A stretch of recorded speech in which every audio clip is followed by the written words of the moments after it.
อักราเมืองในประเทศอินเดียหลายคนอาจจะรู้จักในฐานะที่เป็นที่ตั้งของทัชมาฮาลอนุสรณ์สถานแห่งความรักที่มีชื่อเสียงในประเทศอินเดีย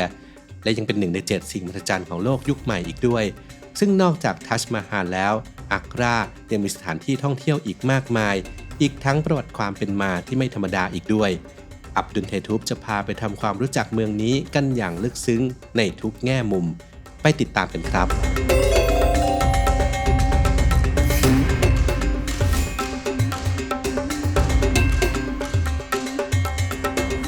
1. นครโบราณในตำนานณดินแดนภารตะทางตอนเหนือของรัฐอุตตรประเทศริมฝั่งแม่น้ำยมุนาเป็นที่ตั้งของเมืองอักราเมืองสำคัญเมืองหนึ่งในอินเดียชื่อของนครแห่งนี้มีที่มาจากเมืองอัครวนาจากมหากาพย์มหาภารตะซึ่งมีความหมายว่าชายป่าในมหาภารตะอัครวนาเป็นเมืองที่อยู่ในป่าและเป็นสถานที่ประสูติของพระกฤษณะตัวละครสำคัญจากมหาภารตะหนึ่งในร่างอวตารของพระวิษณุนอกจากนี้คลอดิอุสทอเลมีหรือที่รู้จักกันในชื่อทอเลมีนักภูมิศาสตร์และนักดาราศาสตร์ชาวกรีกที่มีชีวิตอยู่ในช่วงศตวรรษที่ 2ได้กล่าวถึงเมืองอักราในตำราภูมิศาสตร์ว่าอักราในอดีตเป็นเพียงป่าแล้งจนกระทั่งเวลาผ่านไปจนถึงช่วงศตวรรษที่ 16สุลต่านซิกันดาโลดิผู้ปกครองรัฐสุลต่านเดลีได้ย้ายเมืองหลวงไปยังอักราในปี 1504ต่อมาสุลต่านอิบราฮิมโลดิพระโอรสของซิกันดาก็ปกครองเมืองอักราต่อจากพ่อจนกระทั่งพ่ายแพ้ต่อบาบูในสงครามแห่งปานิบัตเมื่อปี 1526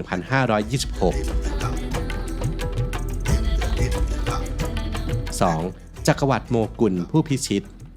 จากชัยชนะในศึกปานิบัตบาบูจึงยึดครองอินเดียได้สำเร็จเขาสถาปนาตนเป็นจักรพรรดิบาบูแห่งราชวงศ์โมกุลและตั้งเมืองหลวงขึ้นที่เมืองอักราและเมื่อจักรพรรดิบาบูสวรรคตลงฮูมายุงพระโอรสของจักรพรรดิบาบูจึงขึ้นเป็นจักรพรรดิและปกครองอินเดียต่อในปี 1530 จากนั้นพระองค์พ่ายแพ้ต่อเซอร์ชาซูรีผู้ปกครองอัฟกันเซอร์ชาซูรีจึงได้ปกครองนครอักราแต่ก็เป็นเพียงระยะเวลาสั้นๆก่อนที่จะเสียชีวิตลงในศึกสงครามที่เมืองบุนเดลขันฮูมายุงจึงได้บัลลังก์กลับคืนมาต่อมาในปี 1558อักบาพระโอรสของจักรพรรดิฮูมายุงก็ขึ้นปกครองอินเดียต่อในรัชสมัยของจักรพรรดิอักบาเรียกได้ว่าเป็นยุคทองของจักรวรรดิโมกุลอักรากลายเป็นนครศูนย์กลางทางการค้าอีกทั้งยังมีการสร้างสิ่งก่อสร้างต่างๆมากมายด้วยศิลปะโมกุลซึ่งผสมผสานกันระหว่างศิลปะเปอร์เซียและอินเดียและยังส่งให้เสรีภาพในการนับถือศาสนาแก่ประชาชนอีกด้วยจักรพรรดิอักบาจึงได้รับการขนานนามว่าอักบามหาราช3. ป้อมอักราผู้ปกป้องมหานครเมื่อจักรพรรดิอักบาได้ขึ้นมาปกครองอินเดียในปี 1565 พระองค์ทรงมีพระราชดำริในการสร้างป้อมปราการขึ้นมาที่ริมแม่น้ำยมุนาเพื่อเป็นฐานทางการทหารสำหรับปกป้องเมืองอักราและเป็นที่ประทับของเหล่าพระราชวงศ์ซึ่งป้อมแห่งนี้ก็คือป้อมอักราที่สร้างจากอิฐสีแดงและใช้เวลาก่อสร้างยาวนานถึง3รัชกาลตั้งแต่รัชสมัยของจักรพรรดิอักบาซึ่งเป็นยุคเริ่มก่อสร้างจนมาถึงรัชสมัยของจักรพรรดิจาฮันกีและสร้างเสร็จในรัชสมัยของจักรพรรดิชาจาฮันโดยกำแพงป้อมอักรามีรูปร่างโค้งยาวคล้ายพระจันทร์เสี้ยวสูงและล้อมรอบด้วยคูเมืองประกอบด้วย2ประตูคือประตูอามาสิงห์ที่อยู่ทางทิศใต้และประตูเดลีที่อยู่ทางทิศตะวันตก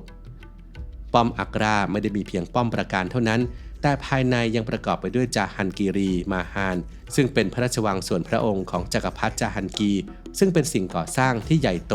และโดดเด่นที่สุดในป้อมนอกจากนี้ยังมีโมทีมัสยิดหรือมัสยิดไข่มุกซึ่งเป็นมัสยิดหินอ่อนสีขาวราวกับไข่มุกสร้างขึ้นในสมัยจักรพรรดิชาจาฮันรวมไปถึงมยุรบัลลังก์ทองคำที่ประทับของจักรพรรดิแห่งโมกุล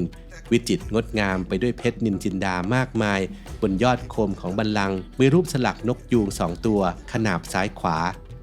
ส่วนมูซัมมันเบิร์ชก็คือหอคอยที่ประทับของพระนามมุมตัสมาฮานพระมเหสีองค์โปรดของจักรพรรดิชาจาฮัน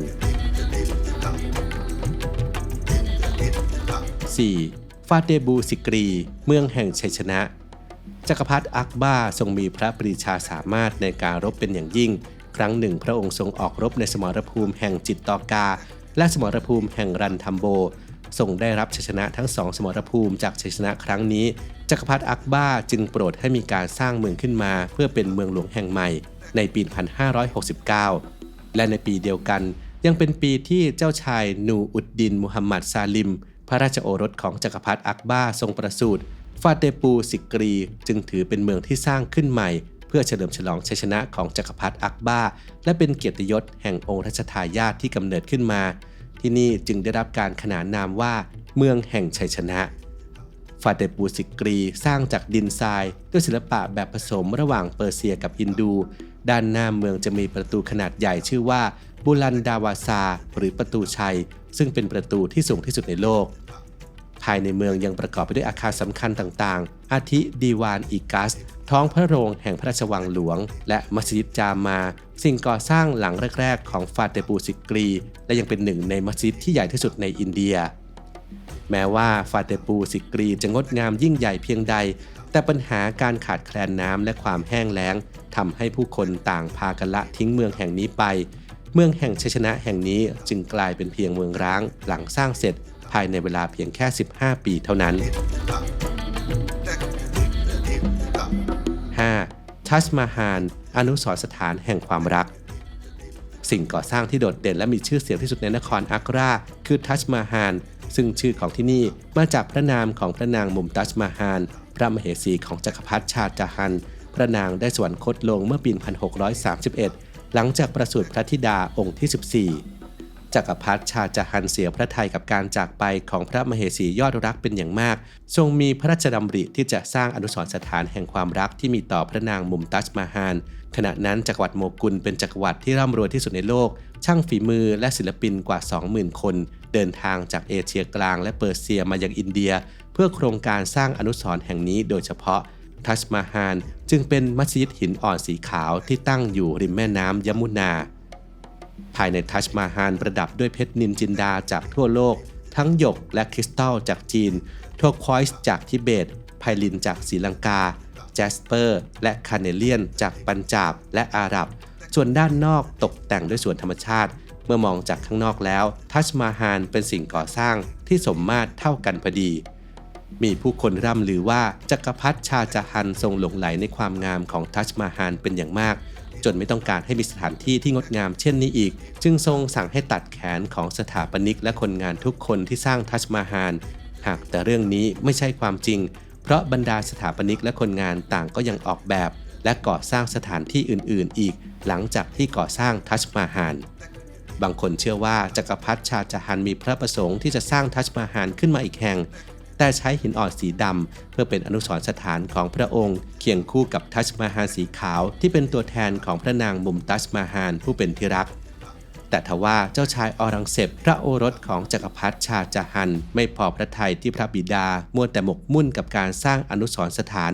จึงยึดอำนาจจากพระบิดาและตั้งตนเป็นจักรพรรดิและจับพระบิดาขังไว้ในคุกที่ป้อมอักราและตลอดระยะเวลา8 ปีในคุกจักรพรรดิชาจาฮันได้แต่ทอดพระเนตรทัชมาฮาลจากหน้าต่างคุกที่คุมขังพระองค์ไว้จนเมื่อปี 1666 จักรพรรดิชาจาฮันก็สวรรคตลง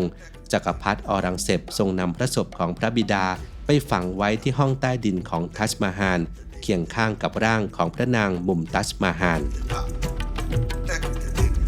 6. จักรวรรดิโมกุลสูญเสียอำนาจ